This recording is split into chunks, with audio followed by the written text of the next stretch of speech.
Diálogos de Virupa, el podcast para mentes insatisfechas.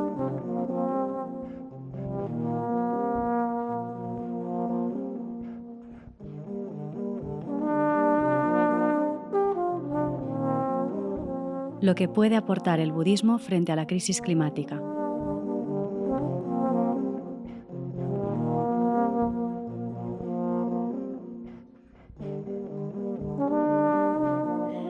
Pues, hola a todas y a todos, esperamos que estéis bien. Hoy haremos uno de estos episodios especiales porque los grabamos en medio de una actividad presencial con una audiencia de carne y hueso, así que perdonad de entrada los posibles errores del directo que se puedan dar y que hoy no podremos maquillar. Pero más importante que las razones de los posibles nervios que podamos tener es el tema que nos convoca hoy aquí, en el marco de este Monland por la Tierra, que es un encuentro para entender y practicar la aspiración de cuidar la vida en un contexto de emergencia climática. Hablaremos de la situación de crisis en la que nos encontramos, de la reacción emocional ante la misma, de cómo relacionarnos con la sensación de traición, de rabia, de impotencia, de desesperación o de también indiferencia ante una crisis que en algunos lugares del mundo ya está provocando migraciones masivas, mientras que en otros, aquí por ejemplo, todavía es sobre todo un horizonte amenazante, aunque en algunos momentos sí que asoma la cabeza en forma de desastres, como fue el temporal de la Dana hace un año y medio. Hablaremos de todo ello con Lama Norbu, maestro de Casa Virupa, guía e incansable cuidador de la comunidad residente y de la comunidad amplia de estudiantes, amigas, familia, voluntarias de la que formamos parte, y también cerebro y manos detrás de todos los proyectos que impulsamos y sostenemos desde hace ahora 10 años. Y por otro lado tenemos a Carlota Bruna, nuestra invitada en el episodio de hoy, activista medioambiental dedicada a la defensa de la naturaleza y la lucha contra el cambio climático a través de muchas vías de concienciación y de información, de redes sociales, prensa, un trabajo transversal de intentar acercar la situación del planeta y documentar la vida silvestre en peligro de extinción. Y aunque esto no aparezca en los currículums oficiales de Carlota, también es estudiante de meditación de Casa Virupa y amiga del proyecto. Así que para empezar, os voy a ceder ahora mismo la palabra, pero para mantener el ritmo de los episodios normalmente, vamos a compartir un fragmento de un texto contemporáneo. Una cosa que oigo a menudo es una versión de la naturaleza humana en la que somos tremendamente frágiles y no podemos lidiar con la desesperación, el duelo, la pérdida o la dificultad, o no se debería esperar que lo hiciéramos. Parte de lo que necesitamos hacer para abordar la crisis climática es examinar las historias más profundas que nos han contado, que la vida debería ser fácil, que somos criaturas muy frágiles, que no podemos adaptarnos. Otra historia que me parece muy importante para abordar todo esto es que muchas personas creen otra narrativa falsa, que actualmente vivimos en una era de abundancia y que el clima exige una terrible renuncia por nuestra parte. Creo que hay una manera de replantearlo. Vivimos en una era de austeridad en lo que respecta a la conexión social, a la alegría, a la amistad, al tiempo libre, a la esperanza sobre el futuro, a vivir en un mundo saludable donde el aire sea respirable, la comida sea buena para la salud en vez de estar contaminada y el océano prospere. Por culpa de los combustibles fósiles en particular, hemos renunciado a muchas cosas. Hemos renunciado al aire limpio, hemos renunciado al futuro, hemos renunciado a que los niños no tengan asma en muchas partes del mundo. Debido a las emisiones de combustibles fósiles, alrededor de 8 millones de personas al año mueren por problemas respiratorios relacionados solo con las partículas, sin contar otros factores. Por lo tanto, ¿y si no vivimos en una era de abundancia, sino que hacer lo que el clima nos exige, dejar atrás la era de los combustibles fósiles, pudiera llevarnos a una era en la que el agua estuviera limpia, el aire estuviera limpio, el mundo natural prosperara y pudiéramos sentir más alegría que ansiedad al mirarlo? Un mundo donde la comida fuera buena para la salud, donde las personas tuvieran más tiempo para la amistad, para la alegría, para estar en la naturaleza, para la creatividad o la meditación, o cocinar o pintar o cualquier cosa que nos dé placer. ¿Qué historias nos contamos es crucial? Y no solo las historias sobre el mundo natural, sino en lo más profundo, las historias sobre la naturaleza humana. ¿Qué queremos realmente? ¿Qué nos hace prosperar? ¿Cuál es la naturaleza de las conexiones entre nosotros? Todas estas cosas forman parte de lo que necesitamos abordar. Así que la crisis climática es, en gran parte, una crisis de imaginación, una falta de capacidad para imaginar que tal vez el mundo podría mejorar, que quizás esto es no es lo mejor que podríamos tener. Cambiar la narrativa no es todo lo que hay que hacer para cambiar el mundo, pero no se puede cambiar el mundo sin cambiar el relato sobre quién importa, qué importa y quiénes queremos ser.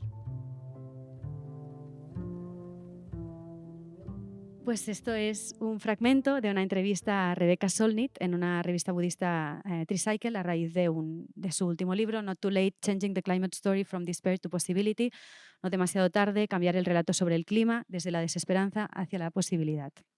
Entonces lo vamos a dejar un poco como trasfondo de nuestra conversación y si queréis en algún momento podéis hacer mención y en algún momento intentaré llevaros por ahí. Pero de entrada quería pedirle a Carlota que nos ayude a situar brevemente en qué situación están los ecosistemas en el presente, cómo se está evidenciando la fragilidad de la vida y qué tiene que ver todo esto con la acción humana. Te tendré que pedir que hagas algunos titulares, que si quieres compartir algunos ejemplos concretos, siéntete libre, pero es verdad que todo el podcast podría estar dedicado a responder a esto. Y en parte todo tu trabajo de activismo y de concienciación es una respuesta a todo esto. Pero si nos puedes ayudar, nos va a ir bien situar a todas las oyentes para que quede claro qué es la realidad a la que estamos haciendo frente. Gracias, es un honor estar sentada con vosotros aquí y tener una audiencia de carne y hueso. Y es verdad, podría estar hablando de días sobre la situación actual, hay muchísimos titulares. La situación es muy grave, por mucho que digas que también aquí está la situación, ¿no?, en un horizonte, en realidad lo estamos palpando de otras maneras quizás no tan graves como en otros lugares, pero se puede palpar. Estamos en la 6ª extinción masiva. Pues los océanos se están acidificando, se están calentando también, los corales están perdiendo los colores y con todas las consecuencias que eso conlleva, ¿no?, con la biodiversidad marina, se está deforestando grandes lugares donde, lugares donde albergan gran cantidad de biodiversidad como es la Amazonía, en gran parte, el 80% por la ganadería industrial. Y mucha gente pensará, ¿no?, la Amazonía me queda un poco lejos, pero gran parte de esta deforestación es por la soja, y la soja no es por los 4 veganos que somos aquí, pero es más para los piensos, para los animales, sobre todo para los cerdos, y gran parte de estos cerdos, o sea, del pienso de los cerdos está en Estados Unidos y en Europa donde hay más cantidad de cerdos es en Dinamarca y en España, concretamente en Cataluña, así que todo cerdos está interconectado. Sí, sí. Hay más cerdos que personas, sí. Y al final que todo esto que está pasando no es un ciclo natural, es causado por los humanos, no por todos los humanos, porque hay humanos que conviven en armonía con la naturaleza desde hace milenios, como algunas poblaciones indígenas, sino que hay algunas personas, ¿no?, que vivimos en una sociedad occidental supercapitalista que hemos causado todo esto, que somos el 1% del mundo, que hemos causado más del 50%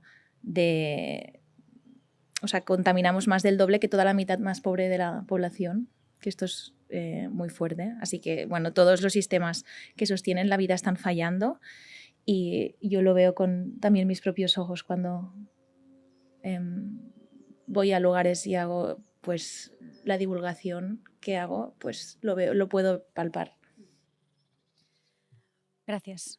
Bueno, pues siguiendo un poco un método bastante budista, antes de ver cuáles podrían ser las soluciones o las potencialidades de una situación tan grave como esta, es interesante ver, poner palabras a la situación de entrada, que es lo que has hecho tú, y también ver cómo a nivel mayoritario estamos reaccionando como sociedad a esta emergencia climática. Y yo te quería preguntar también, de nuevo, Carlota, te reservo un momento, Lama, ¿qué es lo que ves tú sobre el terreno y cuáles dirías que son las reacciones mayoritarias ante esta información que ahora nos recuerdas, pero que en realidad ya hemos oído alguna vez, ¿no? Que también es curioso que si nosotras desde que éramos pequeñas ya se nos decía que la situación climática era muy preocupante, ¿qué está pasando? ¿Cómo estamos reaccionando como para no hacer nada a nivel general para remediarla? Al dar tantas charlas y al final estar en contacto con la gente, veo mucho las reacciones de las personas, ¿no?, cuando hablo de esto. Y hay varios tipos de personas cuando ven, ¿no?, la situación del mundo. Primero están los negacionistas y hay 3 tipos de negacionistas.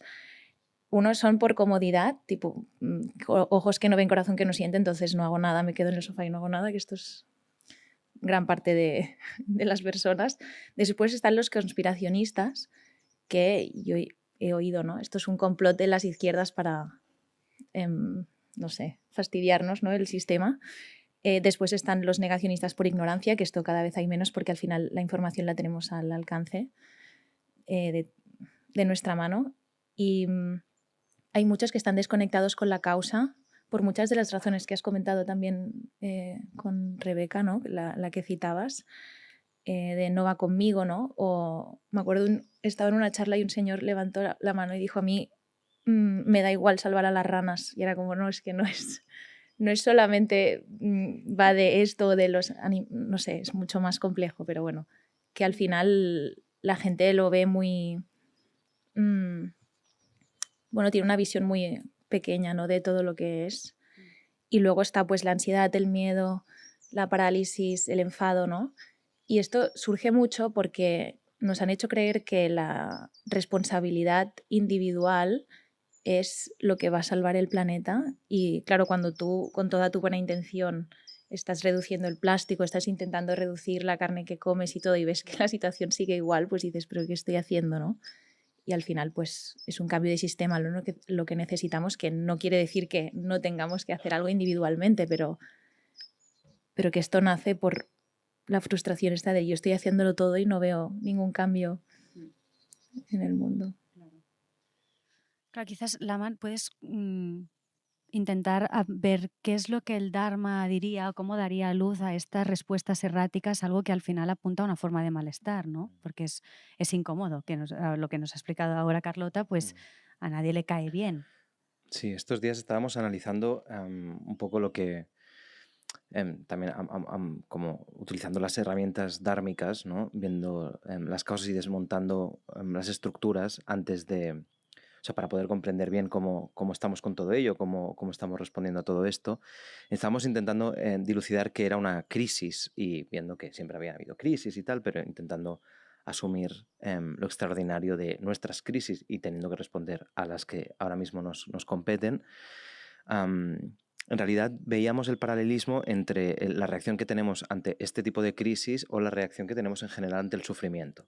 O sea, es esta lista, esta categoría de reacciones que decías, incluso las categorías de negacionistas, me parece interesante ver los paralelismos con cómo normalmente la gente reacciona al sufrimiento cuando se manifiesta de manera explícita, ya sea el sufrimiento que ven más allá de ellos o de ellas, ¿no?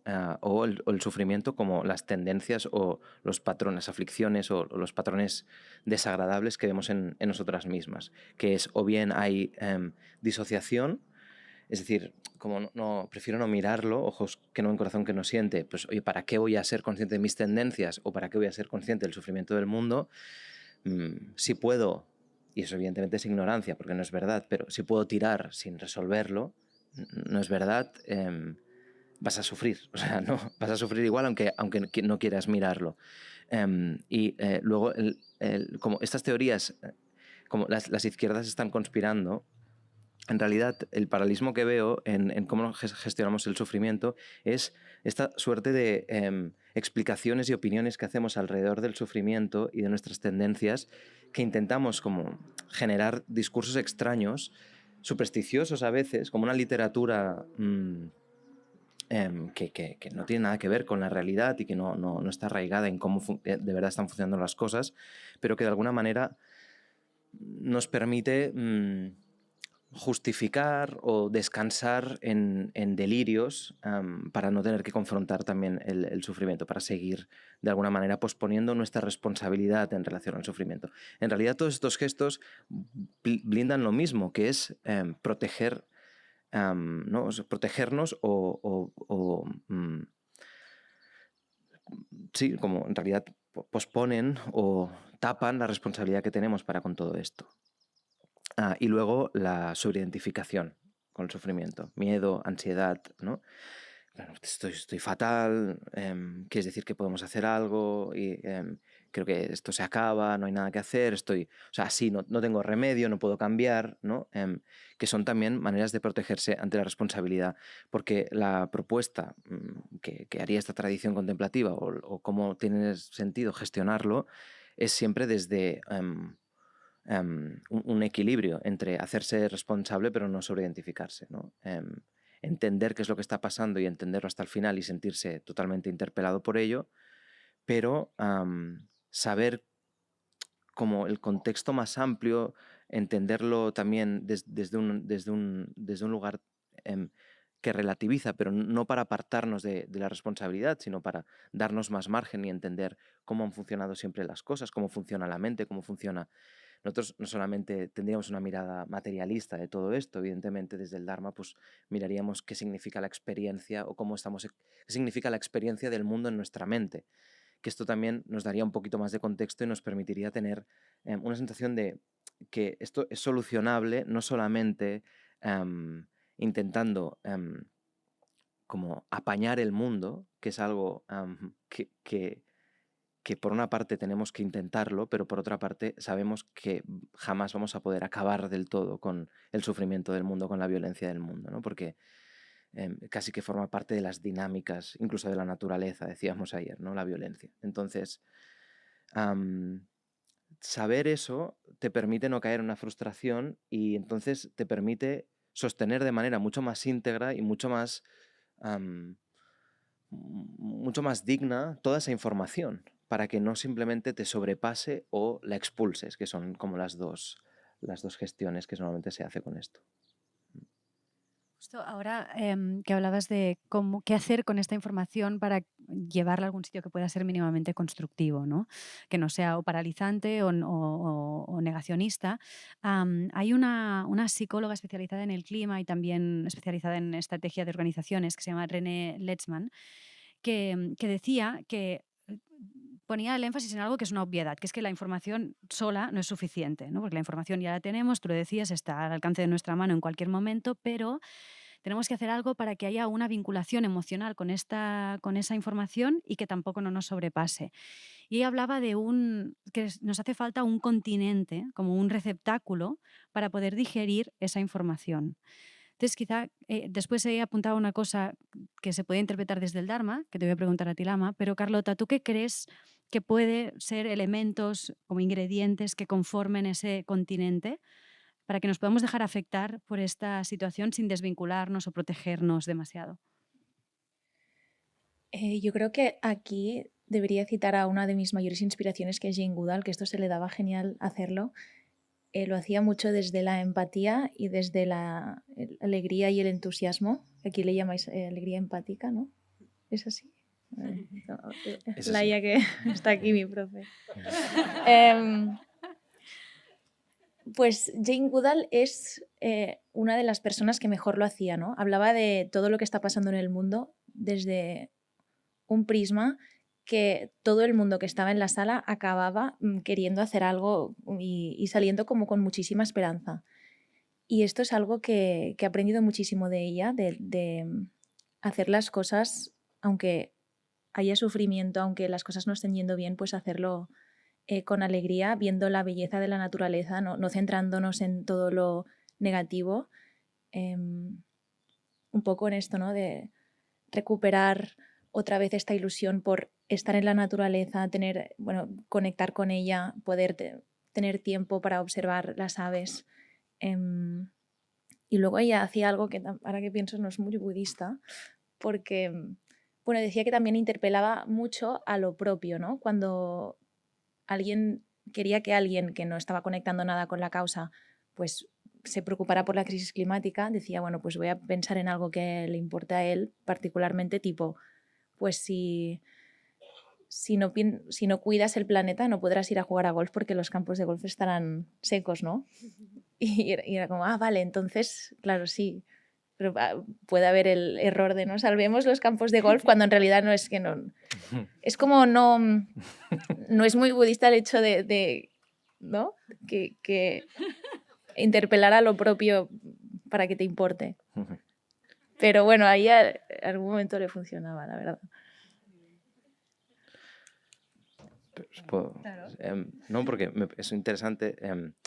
También si nos permite aclarar alguna cosa de esta tradición, porque creo que precisamente lo que hace el Dharma y que quizás otras tradiciones les cuesta un poquito más hacer porque son como pues víctimas de sus propios extremos de visión esencialista, ¿no? Diríamos, es que sí que se puede hacer esto. De hecho, se debe hacer esto. O sea, hay que utilizar todos los modos hábiles que sean posibles. O sea, y si para despertar la curiosidad o el interés en la otra o en el otro, de alguna manera se le interpela personalmente a través de lo que sabes que le conmueve o que le moviliza, by all means, o sea, hazlo tanto como se pueda. De hecho, Casa Virupa es un poco una muestra de ello. Es decir, nosotros como budistas lo que hacemos es asumir y reivindicar nuestra cultura contemporánea, nuestros rasgos millennial o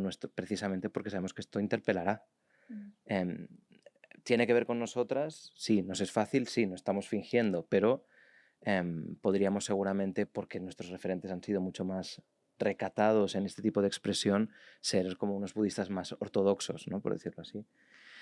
Y no, porque creemos que tiene sentido que la gente también se sienta interpelada, y creo que hay que utilizar tantos lenguajes como sean. Ahora estábamos hace rato recitando estas oraciones de aspiración de Samantabhadra, que es algo muy ortodoxo, pero que uno de sus fragmentos es que pueda hablar en la lengua de todos los seres. Y eso significa exactamente esto, que pueda... o sea, en realidad el Dharma es un gesto interno con el que tenemos que conectar. Y que si alguien dice, o sea, en realidad quien dice que no conecta con el Dharma es porque no lo entiende. Y esto no, o sea, ahora parezco muy fanático, o sea, lo soy, pero quiero decir, como muy, un poco más allá, ¿no? Pero quiero decir que nadie puede negar, o sea, yo no quiero ser feliz, o yo no quiero ser sabio, o yo no quiero ser benevolente o amable. Eso es sería extraño, o sea, es una posición muy oscura y extraña que me parece que ni siquiera nuestros arquetipos de maldad ni siquiera en realidad, ¿no? Se creen que todo lo que están haciendo es por el bien, la belleza o Dios o lo que sea, ¿no? Es decir, entonces nadie rechaza nadie. Entonces el Dharma lo que pretende es conectar con esos valores.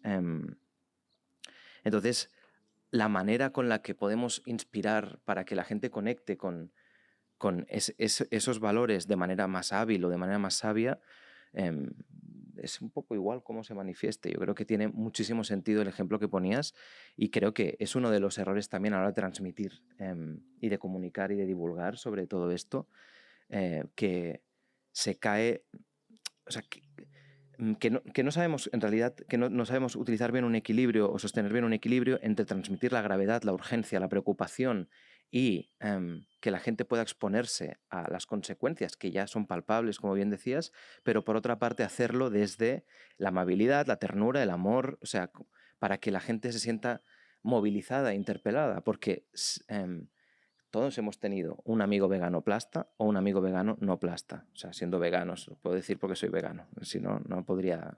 Los que no sois veganos no podéis hablar en estos términos.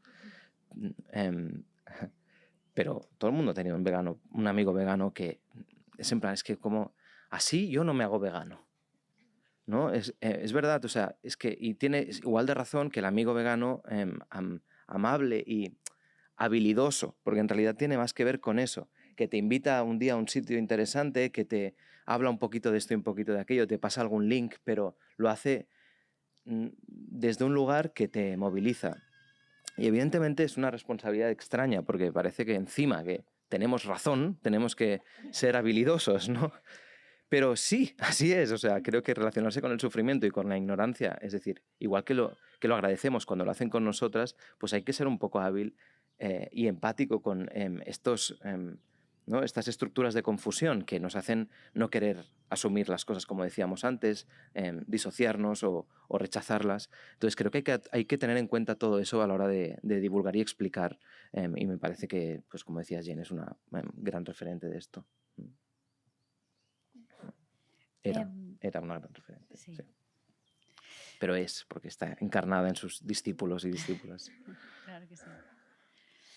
Pues quizás podríais desarrollar un poco más esta idea ambos, porque parece que a veces los pensamientos o los movimientos más progresistas que defienden lo colectivo, que defienden también pues, que necesitamos hacer cambios y resistir algunas inercias mayoritarias y tal, necesitan incluir, porque han excluido un poco de sus narrativas y de sus reivindicaciones. El otro día leía, pues se tiene que incluir la belleza, la alegría o la abundancia, que es conectado con el fragmento que os leía al principio, incluso la ternura, ¿no? También lo decíamos, porque todas estas cosas se han entendido como algo burgués, autoindulgente, apolítico, ¿no? Y en realidad no es así, porque en función de la narrativa vamos a ser más o menos, vamos a poder unir a más personas a la misma preocupación o al mismo cuidado por el entorno o por la gente. Porque, y esto es muy importante, se ha relacionado el ecologismo con una narrativa sobre todo de austeridad y de recorte, ¿no? Y claro, pues si lo que recibimos es que tenemos que, para cuidar el clima o para combatir las desigualdades, lo que vamos a acabar es todos empobrecidos, pues es difícil. Entonces, ¿por qué creéis que necesitamos estos elementos y cómo se podrían incluir en ahora lo que estamos diciendo, en el cuidado del entorno y de la vida? Ujú. Sí, por ejemplo. O- Manda Berta. Pues, yo siempre... ¿Sí? ¿sí? ¿O no? Lama. Perdón. Soy muy volátil, lo siento. Ahora estaba como a medias de apuntar y... ¿qué estabas diciendo? ¿En qué sentido necesitamos o podemos incluir la belleza, la Sí, alegría, la sí, sí. abundancia en la resistencia y no solo como forma de austeridad? Sí, sí, sí, y la burguesía y todo eso. Sí, sí, sí. Exacto. No, sí, o sea, es uno de los, o sea, precisamente vincular, o sea, en la línea de lo que decíamos antes, creo que hay que ser muy pedagógico cuando explicas algunas cosas y también entender que, es decir, por ejemplo, cuando hablas de crecimiento, o sea, que igual que cuando nosotros tenemos que hablar de disciplina, como hay que explicar muy bien las cosas porque algo que nos acerca a un mejor lugar, quizás por cómo nos hemos relacionado con ese término anteriormente o como lo que nos, nos evoca, ¿no? Seguramente nos distrae y generamos pues, una tensión o no nos parece interesante trabajarlo o incluirlo. Entonces hay que ser muy pedagógico, hay que saber explicar por qué pues, el crecimiento ilimitado es una barbaridad, es imposible, por qué tenemos que dejar de acumular cosas, ver la belleza en eso, primero porque primero garantiza la supervivencia, porque el otro o sea, nos vamos al garete, y luego, y ahí quizás es el giro interno, quizás nos interesa más a nosotras, que es asumir que, como decía David Lloyd, hay una cuestión espiritual, o sea, hay un paralelismo entre, o podemos relacionar la crisis ecológica con la crisis espiritual, porque nuestra interioridad no ha entendido que no solo a través de la acumulación y el crecimiento va a ser feliz, hacemos sistemas externos que se basan en querer acumular todo el rato y querer crecer, es decir, que lo colectivo acaba siendo un reflejo de cómo son nuestras individualidades, nuestras mentes, ¿no? Entonces, hasta que no empecemos a transformar esa manera de relacionarnos con nosotras mismas, va a ser difícil que nos convenzan sistemas que proponen alternativas por ejemplo, el crecimiento ilimitado. Entonces es un trabajo que tiene que empezar, desde nuestro punto de vista, con el cultivo de determinados valores o virtudes internas, como por ejemplo, pues esto, el contentamiento, ¿no? Y no como un estado de pobreza, tal y como quizás se entienden en las tradiciones más cercanas que tenemos espirituales, sino como un estado de riqueza y de abundancia, porque el contentamiento tiene mucho que ver con valorar la belleza de tu alrededor, algo que ya tienes y que si no eres capaz de valorar vas a estar todo el rato queriendo buscar lo otro que es más interesante o que es mejor y que no tienes, ¿no? Entonces, mientras no trabajemos internamente esto, va a ser, desde nuestro punto de vista, muy, muy complicado que a nivel sistémico, a nivel externo, esto pueda convencer, pueda ser atractivo, ¿no? Primero tenemos que ver la belleza en nuestra propia mente, en nuestro propio entorno, en pequeño. Incluso, o sea, las personas que estudiamos la naturaleza nos enseñan, en vez de desde la belleza o desde lo increíble que es más sobre todo el tema. Bueno, se habla de servicios ecosistémicos, de lo que proporciona a los humanos, o el capital natural, ¿no? Pues todos los billones que proporciona, o si nos cargamos la naturaleza, querría decir que los gobiernos tendrían que pagar X dinero. Es como todo está relacionado con esto, en vez de ver pues la belleza y poderla admirar. Y al final, eso es la verdadera abundancia, como tú decías, tener tiempo para poder estar en la naturaleza, para hacer las cosas que nos gustan, para los vínculos, y no nos enseñan a esto.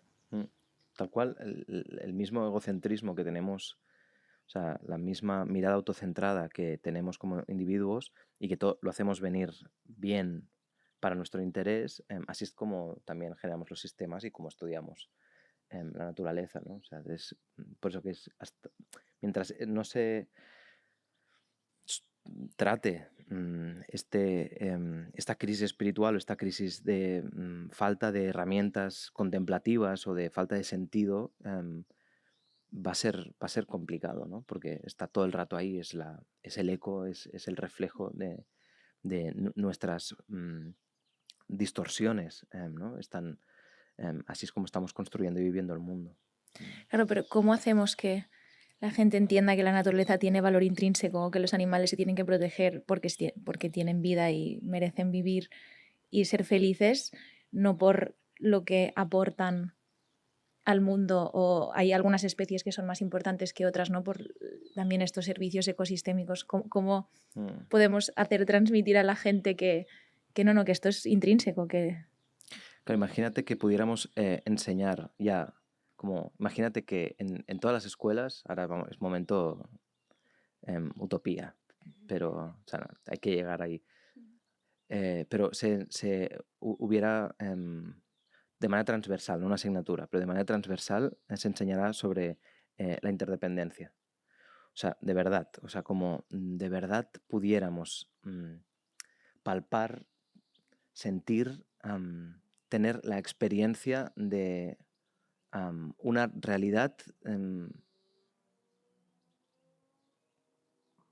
interdependiente, en tanto que no solamente nosotros fuéramos el centro y lo más importante, y viéramos qué pasa cuando nos movemos desde ahí, qué diferencia hay ¿no? en comparación cuando nos movemos desde el egocentrismo, y diéramos valor a nuestro mundo y a nuestro entorno desde esa certeza de la interdependencia, viendo las consecuencias que tiene en nuestra propia mente, en nuestro propio entorno y en el mundo. Es decir, nosotros desde esta tradición quizás precisamente por no caer en el extremo del esencialismo y no darle a nada como una especie de valor superior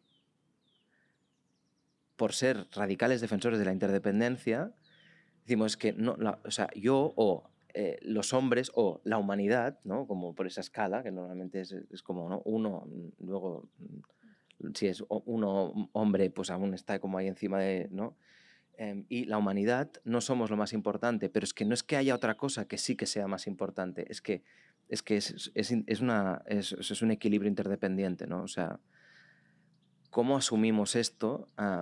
Pues creo que es a través de desarrollar una determinada visión, o sea, es concienciándonos y aprendiendo primero las faltas o el sufrimiento que conlleva vivirlo desde el egocentrismo, porque no solo son ventajas, si solo fueran ventajas, lo fácil de esto es que puede ser muy pedagógico simplemente viendo las consecuencias de vivir desde un prisma egocéntrico. Es que no está yendo la cosa bien. Si es que estuviera yendo bien la cosa, sintiéndonos los reyes del mambo y tratando así la tierra, pues que está yendo muy mal. Entonces enseña las faltas de este sistema egocéntrico.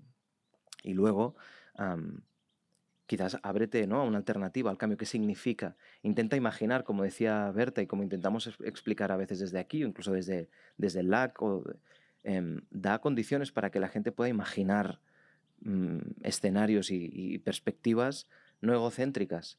¿Qué pasa si el mundo de golpe? ¿Qué pasa si tratas de golpe sin creerte que eres lo más importante? Analiza la vida, quizás también podría ser ¿no? En plan, piensa. De verdad, creo que es un lujo hoy en día y se hace muy poquito. Piensa desde un sentido de hazte preguntas. ¿Esto cómo se está sosteniendo?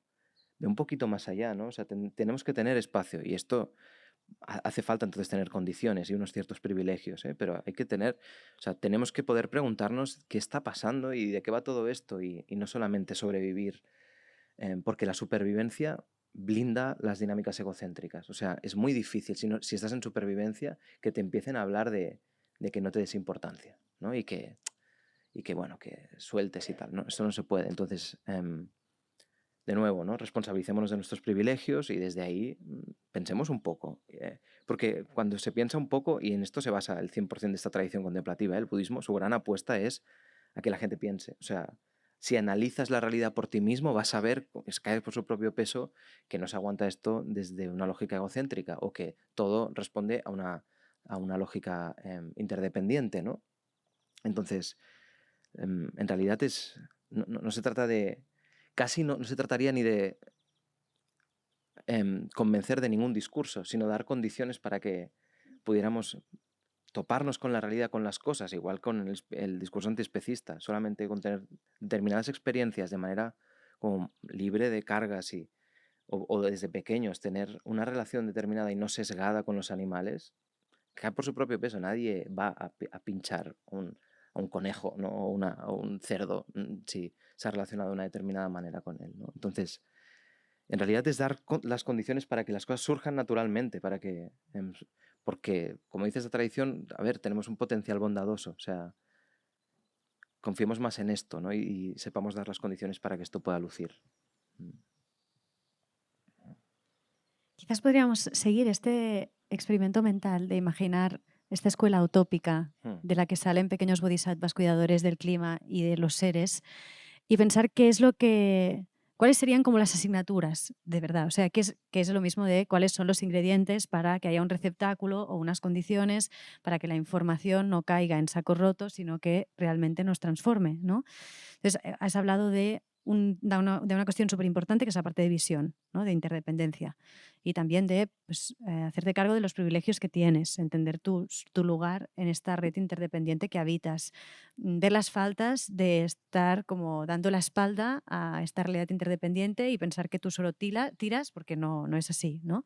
Entonces hay una parte importantísima de cambiar de imaginario, pero seguramente hay otros ingredientes que necesitamos también, que un poco mencionabas tú también antes, cuando hablabas de observar la naturaleza o de lo que hacía Jane Goodall, pero intentemos pensar como más elementos que podrían ayudar a que esto no se quedara como algo intelectual, porque a la vez tenemos que ir cultivando otras disposiciones, actitudes y aprendizajes para que la idea de la interdependencia, que además está súper en boga en el pensamiento contemporáneo, no sea solo eso, la etiqueta que te hace ser guay porque hablas de la interdependencia, y no es eso, que cambie realmente a las personas. Entonces, ¿qué pasaría en esa escuelita si queréis jugar al juego?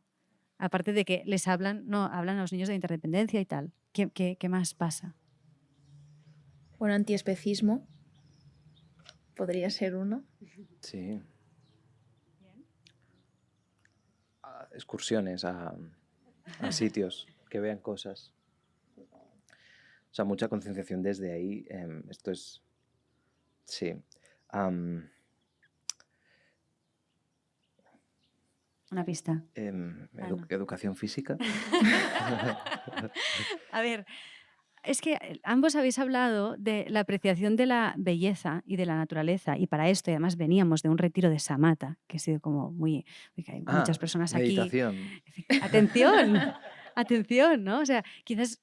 Pero esto sí que sería interesante. Por ejemplo, Carlota, ¿cómo ha cambiado? Porque tú te has comprometido con la defensa del clima, pero además, en un determinado momento, has incluido, ¿no?, en tu vida el cultivo de la atención. Y sería interesante ver cómo el cultivo de la atención potencia, si hace algo, esta capacidad de apreciación e incluso también de integración de la interdependencia, porque no es lo obvio. Por defecto no vemos interdependencia, lo que vemos son personitas que hacen la suya, ¿no?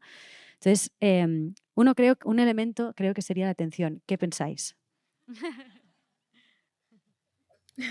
Bastante, ¿no? No, totalmente. Y gracias a la atención podemos darnos cuenta de la interdependencia, si no es imposible. Y estando en la naturaleza lo ves.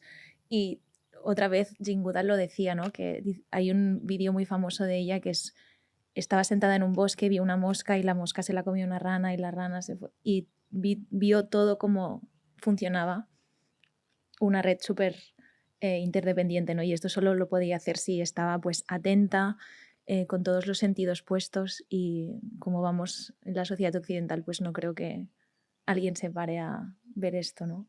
No creo que pueda. Quizás esto me hace pensar que sería increíble en esta escuelita que, es que toda esta concienciación, gracias también a la atención, estuviera muy bien equilibrada, muy bien atravesada por a- una sensibilidad o una capacidad de entender bien dónde uno o una se puede refugiar en el mundo. Es decir, creo que somos piezas más dignas de esta red si entendemos bien el lugar que ocupamos, como decías, y esto pasa también por saber ubicarnos en relación a nuestra dirección, a nuestro refugio, qué es lo que podemos esperar del mundo, de las cosas, de los vínculos. Quiero decir con esto, cuando, por ejemplo, observas la naturaleza, como hacía Jane, ves algo que es equilibrado y es extraordinariamente bello, pero algo muy violento también, ¿no? Entonces, cuando ves según qué luchas o cuando ves, o cuando ejerces según qué militancias, creo que está bien entender cómo será muy difícil hallar un equilibrio armonioso o de paz o una felicidad duradera o verdadera más allá de tu mente, o aunque tu mente no esté en paz, ¿no? O sea, hay algo de la paz interna o de un equilibrio interno que cuando observa los equilibrios externos puede ver allí algo desagradable y algo que genera más sufrimiento, o algo que, por aparentemente violento que sea, igualmente se entiende como parte de una, ¿no? de la naturaleza, de la realidad. Y con esto quiero decir que ojalá en esa escuelita se enseñara que, pues esto, que no, que como fuera una escuelita de la desesperanza, pero como bien entendido, ¿no? Que hubiera una asignatura quizás que es como, no esperes que se vaya a solucionar esto, no esperes que vayas a encontrar como una especie de paz intrínseca allá afuera, no esperes que, no esperes nada como no esperes resultados. Disfruta del compromiso que tienes con la belleza, o el compromiso que tienes con la paz, o el compromiso que tienes con el equilibrio, pero no esperes descansar. Una asignatura del no descanso sería. Va cambiando de nombre rápido, pero algo así, me explico. Es algo un poco más complejo, sería un profesor un poco raro, pero Descanso interno o algo así, para que no fuera descanso interno. algo Bueno, así. Refugio interno, vale, algo que... es más aburrido, pero Vale, descanso interno. es verdad. Pero sí, sobre todo es por no sobrecargarnos de expectativas y no hacer de nuestras batallas, de no convertir nuestras batallas, que eran en realidad estrategias para un mundo mejor, un mundo más feliz, o en objetivos intrínsecos, ¿no? Y por tanto no sobreidentificarnos con las batallas. Que ayer lo hablábamos un poco, desde nuestro punto de vista perdemos mucha perspectiva cuando nos sobreidentificamos. Tenemos que sentirnos plenamente responsables y entregarnos totalmente en cuerpo y alma, pero sin sobreidentificarnos, ¿no? Sin entender que ahí de verdad vamos a encontrar una suerte de felicidad estable o de solución última, ¿no? porque si analizamos o entendemos bien la realidad desde nuestro punto de vista, jamás va a ser satisfactorio. Siempre vamos a estar en tensión o en desequilibrio mientras no hayamos resuelto la violencia interna, ¿no? Que es como la causa de la violencia externa desde nuestro punto de vista. Sí, yo aún lo estoy aprendiendo. Esto de no sobreidentificarme con las luchas, sí. Pues muy difícil. O sea, en realidad, de hecho, lo decíamos, parece que sea como la gasolina, ¿no? Y de hecho, si miramos a nuestro alrededor y vemos a la gente tan hastiada o tan disociada, que parece que sí, que la solución sea sobreidentificarse, porque, ¿no? Pero ahí es donde hay que encontrar bien el equilibrio interno. Eso es lo que, además, es lo que nos permitirá ser más consistentes. Jane era muy consistente porque claramente tenía esa capacidad de distancia con su... O sea, estaba absolutamente entregada, pero tenía como, ¿no? Se nota como una ternura que solamente podía habitar en una especie de cualidad atencional en su manera de hacer las cosas, una visión mucho más amplia de lo que, ¿no? De su cometido. Y esa amplitud da mucha más sostenibilidad en la batalla, ¿no? Si no, nos vamos a quemar muy rápido. No queremos que te quemes, entonces... Dejad que haga con la última hipótesis de cómo sería esta escuela utópica. Es la última cosa que voy a hacer para estirarla. Pero hemos dicho que en esta escuelita se hablaría de interdependencia, se entrenaría la atención, por lo tanto se enseñaría a apreciar la belleza y cómo funciona la vida también, también la violencia. Además se enseñaría a la gente a ser muy hábil, ¿no? Como para poder transmitir las cosas de forma agradable, para conectar con todos los lenguajes. Se entrenaría el entusiasmo y la alegría, lo has dicho tú al principio, y la atención también. Pero además hay algo que has dicho, que es que lo damos por sentado, pero has dicho, una cosa muy importante que decía Jane Goodall es que era muy alegre y te transmitía mucho entusiasmo. Pero si podemos acceder a esa alegría es porque hay un referente, porque para ti Jane era un buen referente. Entonces, quizás también es interesante ver qué papel tendrían, sería importante en esa escuela, pero también en cualquier movimiento como, por ejemplo, un movimiento de acción climática, los referentes. Y en este caso, Carlota, te preguntaría por el efecto que han tenido en ti los referentes, que seguramente no ha sido solo uno, ¿no? ¿Qué ha pasado y cómo han posibilitado, de hecho, la imaginarte haciendo algo que seguro que no es lo más común tampoco, que es estar concienciando sobre el clima, ¿no? Esto seguro que ha sido porque ha habido referentes de carne y hueso. 100%. Y yo siempre digo que lo que hago es gracias a ella y a otros referentes. Ella, bueno, puso la idea de que esta sensibilidad que yo tenía cuando crecía hacia los animales, pues que la podía utilizar de manera positiva para hacer algo, para mejorar el mundo. Y yo creo que sin ella no me hubiera imaginado que podría hacer esto. Y me enseñó, pues, que no hace falta comer animales para estar saludables y que además estás cuidando el medio ambiente si no lo haces. Todas estas cosas que yo luego transmito fue gracias en parte a ella y a mi abuela también, que me enseñaba, que me decía de pequeña como el planeta está, cuando yo era muy pequeña, el planeta está sufriendo, y era algo como que yo no entendía y más tarde obviamente lo entendí, pero gracias a todos esos referentes pues he construido mi discurso y mi línea narrativa así. En tu caso también, con todos los maestros. Sí. Además es lo bonito porque o sea, el ejercicio de responsabilidad que intentamos hacer sabiendo, ¿no? Entendiendo el impacto que tenemos, creo que cuando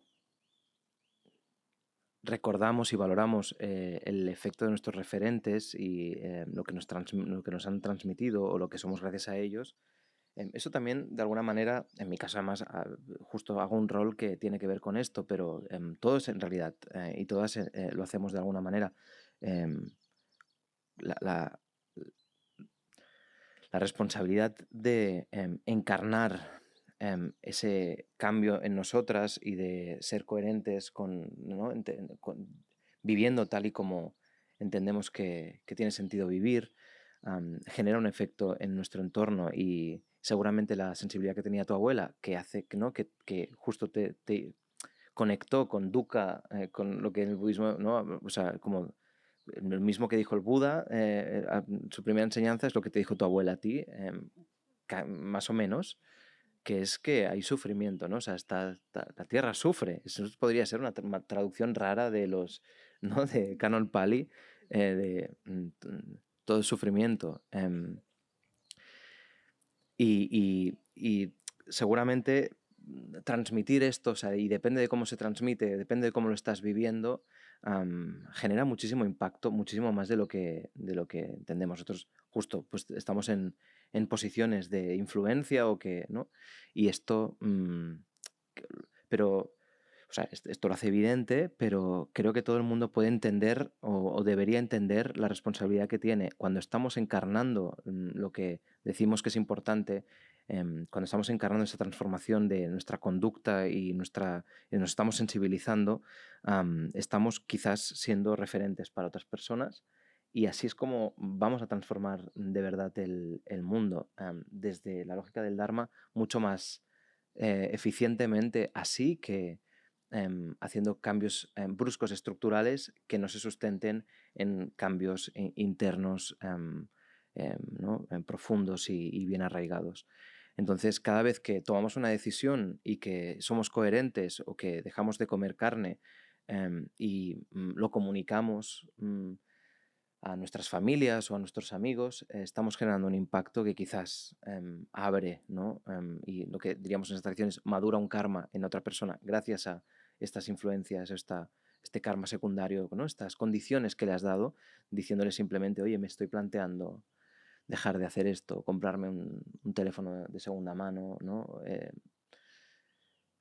Así estás generando, y así somos todos referentes, ¿no? Los grandes referentes en realidad hay, pero digamos, aunan y ¿no? Tienen como una responsabilidad muy clara y explícita en nuestro camino, pero la sangha o la comunidad o la gente que ¿no? Son los referentes del día a día, ¿no? Y ver a la otra persona sostener su batalla y esto nos da la vida porque necesitamos ejemplos continuamente, ¿no? Pues esto, de gestión, de buena gestión, de aplicación de las enseñanzas. Sí, entonces, sí, podría, no sé cómo es una clase de referentes, pero los profesores, ¿no? Que fueran practicantes. Ese sería el tema. Practicantes, que es lo mismo que ser activista. Pues quizás podríamos estirar un poquito esto último para terminar. Hay algunas practicantes y activistas comprometidas con el medio ambiente que para hablar de lo que decía antes, este continente que permite que la información sea transformadora, hablan de la sangha y remiten, ahora que has hablado del Buda, pues remiten a ese fragmento de un sutra en que Ananda, que era un amigo y asistente del Buda, le dice: he estado pensando y pienso que la amistad espiritual es muy importante, creo que es la mitad del camino.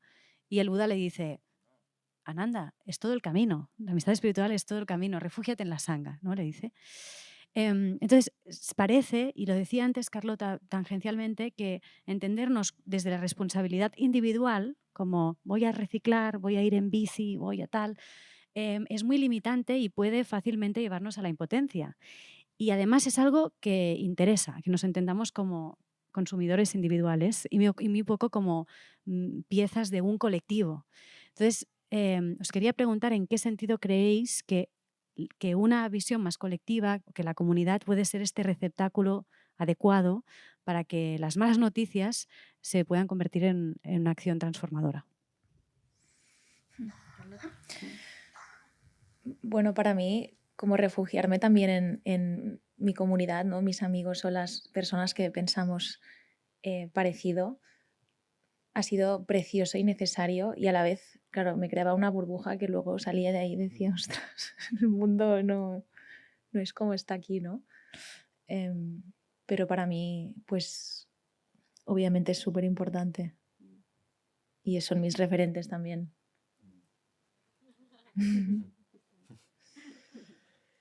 Sí, sí. Sí, además, al final, los mundos que generamos en este ejercicio de atrevernos a pensar más allá y imaginar escenarios posibles y ya no solamente imaginarlos, sino intentar ponerlos en marcha, como hicimos nosotras hace 10 años con esta comunidad, por ejemplo, ¿no? Este proyecto. am, eh, o sea, no deja de ser un ejercicio valiente y por lo tanto que expone muchísima fragilidad y muy vulnerable, ¿no? Am, Transformar o querer hacer las cosas diferente o intentar cambiar la manera de proceder de la sociedad o intentar influenciar de alguna manera, creo que solo se puede hacer em, cuando, de manera sostenible cuando hay una red que sustenta ese cambio. O sea, si no, me parece que es absolutamente imposible. Y sí, es verdad, cuando estamos comiendo aquí, en este sitio tan increíble, o, ¿no? Donde todo es vegano y mm, todo el mundo que viene aquí es como que entra en el juego porque cada vez es como que somos más grandes en este sentido y nadie se atreve tampoco, ¿no? Al principio sí que cuando venían a Casa Virupa era en plan, bueno, había como más debate sobre esto, ahora es como nadie se atreve a decir nada, todo el mundo se hace pasar por vegano, esto es increíble, claro, pero es que es así como decíamos el otro día, o sea, creo que, y eso sí es, claro, cuando salimos de aquí hay un momento que hay que pensar, hay un momento, no, que cuando pides una pizza puede ser que no sea vegana, ¿no? Pero ahí, eso es una conquista, o sea, puede ser raro y puede parecer que entonces estás como muy encerrado en tu burbuja, pero si logras que tu burbuja, y esto creo que es lo ambicioso, es muy sea muy grande, ¿no? Pues eso, al final es como que entre las conversaciones de amigos es, ay, tú no eres vegano, como que el raro es el que no es vegano, o como decíamos el otro día, el raro es el que no medita, en plan, y hay algo que no, de golpe hemos conquistado algo que es precioso, que es que lo que parecía una utopía y nos hemos atrevido a intentar encarnar y a poner en marcha y a concretar, de golpe se está convirtiendo en algo natural, en algo, en algo cotidiano, ¿no? Y tenemos que atrevernos y ser un poco más ambiciosos en este sentido y atrevernos a generar estos espacios de cotidianidad donde la gente es antiespecista, donde la gente se mira al mundo de una determinada manera, donde la gente tiene una determinada atención y se cuida de una determinada manera y hacer de esto una normalidad, intentar habitar lo ordinario, lo mundano, por decirlo así, de todo esto, ¿no? Intentar generar ese impacto. Y eso es un pequeño éxito, cuando la gente se asusta porque sale de aquí y dice, ay, que el mundo... Hay algo de, bueno, creo que estamos yendo en la buena dirección, ¿no? Hay que hacerlo un poco más grande, pero creo que vamos en la buena dirección. Pues muchas gracias a los dos. Gracias, Carlota. Gracias, Lama, por este diálogo.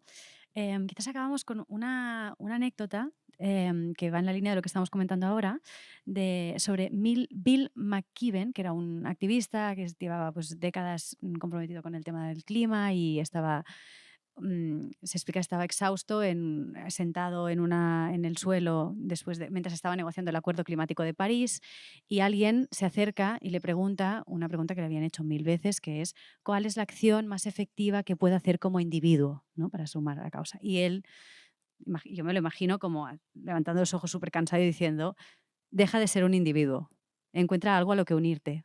Únete a una organización, a un movimiento, a una campaña, encuentra tu comunidad.